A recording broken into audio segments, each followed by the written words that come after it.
Hello and welcome back to our Mission Possible sofa here at Edie Live. The eagle-eyed among you will spot that this isn't Matt Mace, this is our content director Luke Nichols. I guess I'll be playing the role of Graham Norton for the next 5 or 10 minutes, and on our big red chair we have Michael Lewis, the Chief Executive of E.ON UK. Hello. So thanks very much for joining us at the show. I don't suppose this is an interview format you're particularly used to with people walking past and things like that. But what, beyond just the opportunity to sit on the Mission Possible sofa, what brought you here to Edie Live today? I think it's a great opportunity to showcase what E.ON now is. You may be aware, E.ON has fundamentally changed as an organisation over the last 3 years. We've moved from being a vertically integrated energy company with a diverse range of generation technologies, fossil fuels included, and we've moved to a customer-focused company that is about solving energy problems in the new world, and we've split off our fossil fuel generation, and it's now about bringing sustainable energy solutions to our customers, whether they be domestic customers or business customers. And that's where we want to focus, and that's why we want to showcase the new business and the services we can offer. Great.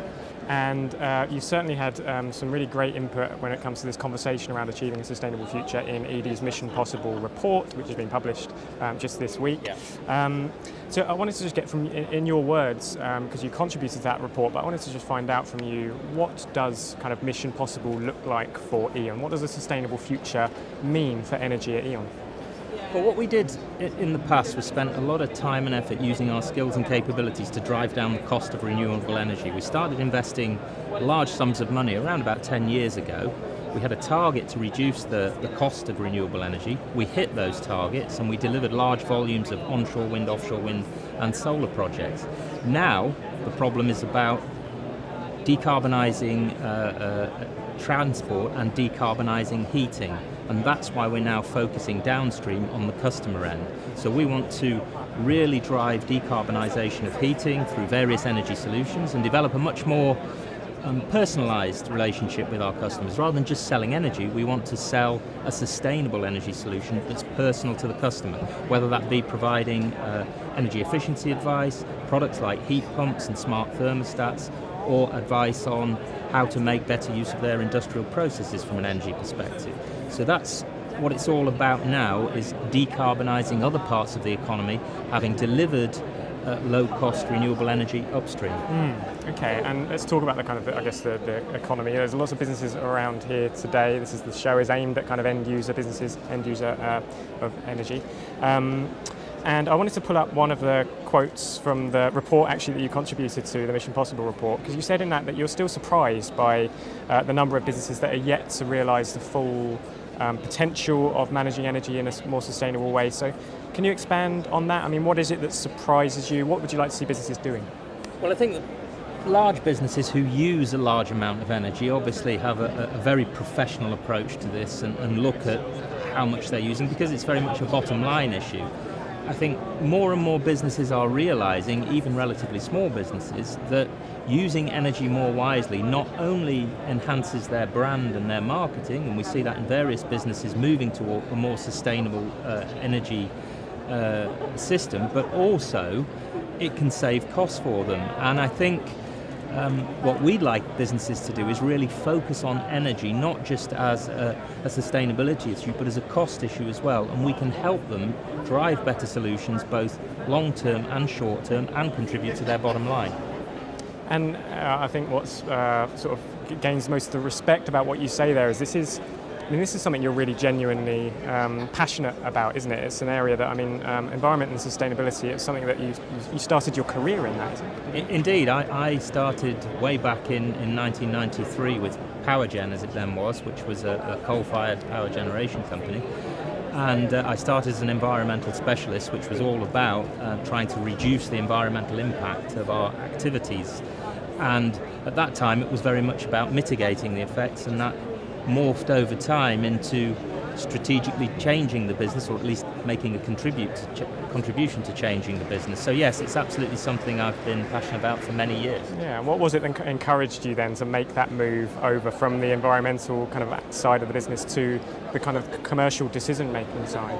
I think it was really, you could see that with Kyoto in the late 90s and the drive to decarbonise the economy, that this is something a coal-fired power generation company had to take seriously as a strategic issue, not just as a short-term issue to mitigate the effects. It was going to fundamentally change the business, and that's indeed what happened.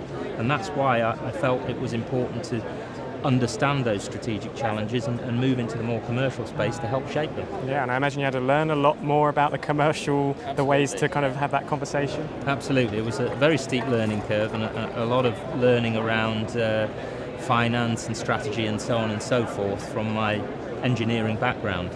Yeah, well, we hear it so much, from our audience that, in order to get boardroom buy-in for any sustainability initiative, you need to go in then understanding the commercial side of whatever the project is that you're trying to get buy-in for. Yeah.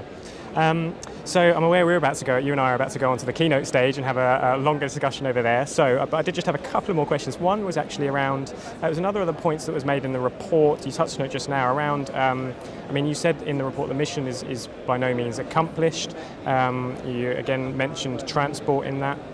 As an area that needs to be kind of pushed towards, and also kind of on-site renewables and potential use with storage and things like that. We hosted another event last week at BMW's plant in Oxford, and we had a roundtable there with a lot of energy managers, in-house sustainability fleet managers, and the feedback from them on that sort of how do we decarbonise transport was that it's not quite ready yet, the industry, whether it's infrastructure that needs to be developed or the costs that are kind of much higher proportionately to kind of traditionally fueled vehicles. The same can be said perhaps around energy storage, perhaps still being quite a high cost. Technology isn't quite there. So I guess the question is, because it's a bit of $1 million question, but where does the responsibility lie with this? When you want to accelerate the transition, and I'm a business and I want to do it, but perhaps it feels like the market's not quite ready for me to do it. What needs to happen? I think there's a good analogy if you look at where renewable energy was 10, 12 years ago. There were a lot of different technologies, unproven, some of them very expensive. And what the government did was set a strong regulatory direction, clear targets at the EU level, clear incentives to invest in the technology with a long-term perspective. It doesn't mean to say the policy was set in tablets of stone. It adjusted over time.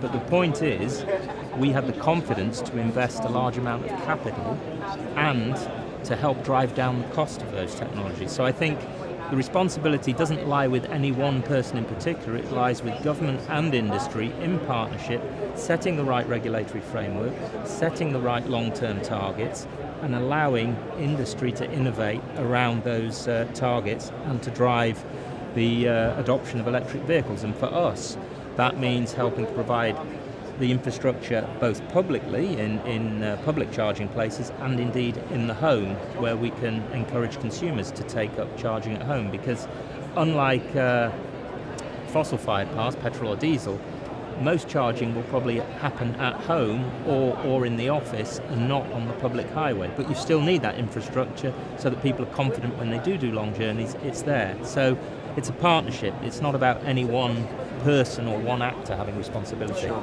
Okay.